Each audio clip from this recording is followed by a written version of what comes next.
The 2011 Ontario provincial election garnered the lowest voter turnout in 36 years, with only 49.2% of all eligible voters showing up to the polls and voting.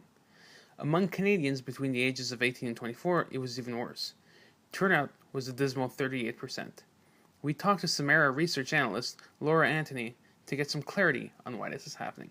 It's pretty across the board that it's a mixture of three different effects, right? So the argument is that it's either period effects, which are the heightened of the campaign, the Obama effect, competitive election, life cycle effects. You're less likely to vote when you're 18, but you're more so likely when you're paying taxes, and you're less likely to vote when you're older because it's less easy to get around. And then there's generational value change, which is, I think, what is actually happening, and others would agree.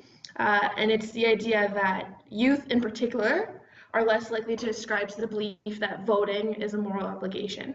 So while voter turnout has moved across, you're right, every age cohort, it's concentrated among youth. And when you look at it and you look at what's actually driving turnout, you see that duty is the number one predictor, and you see that youth are less likely to have or believe in political duty.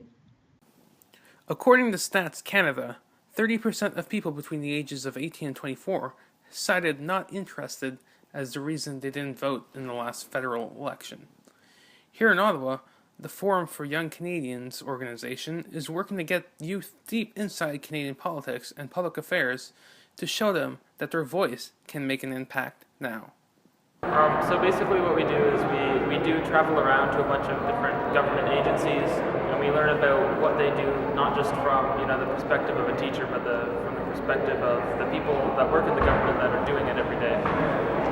Then we also have a conference center, and people come and explain the things that they do in their everyday life, in their job, to us in a kind of a seminar setting, and then we get to ask questions. We discuss policy, we discuss government mechanisms, and it's just an overall learning experience for those that are more interested in politics and the mechanics of government.